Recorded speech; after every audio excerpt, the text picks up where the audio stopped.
The man accused of threatening to shoot up the Atlanta International Airport is now in federal custody. That means he is no longer appearing in a local Georgia court today as previously planned. Police arrested Billy Joe Cagle inside a terminal on Monday after one of his family members said he made threats on a FaceTime call on his way to the airport.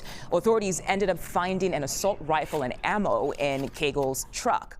Let's go live now to Atlanta's Hartsfield-Jackson Airport and CBS News correspondent Skyler Henry. Skyler, thank you once again for joining us today. Can you help us understand how Cagle being in federal custody, what does that mean for his case?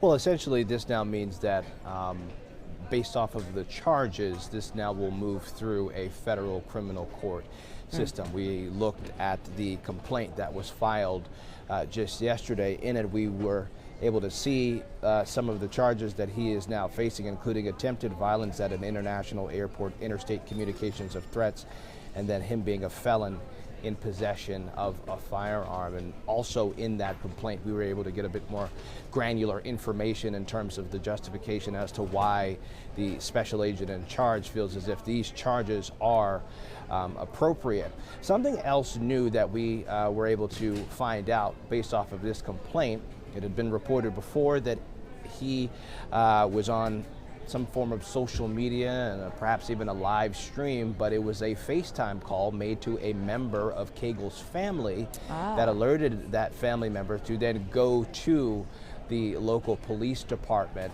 The family member then called back and he said that he was going to, quote, shoot at some cars.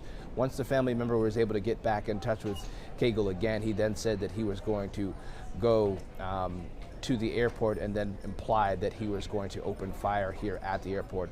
All of this happening very quickly, so much so that police officers way out in Cartersville, which is about 45 minutes away from the airport, reached out to the Atlanta Police Department, which then acted quickly, getting officers in place here at the airport. We were able to speak with some of them just yesterday, and they also reviewed more of that body camera footage, breaking down what they saw, how they saw it, and when they saw it.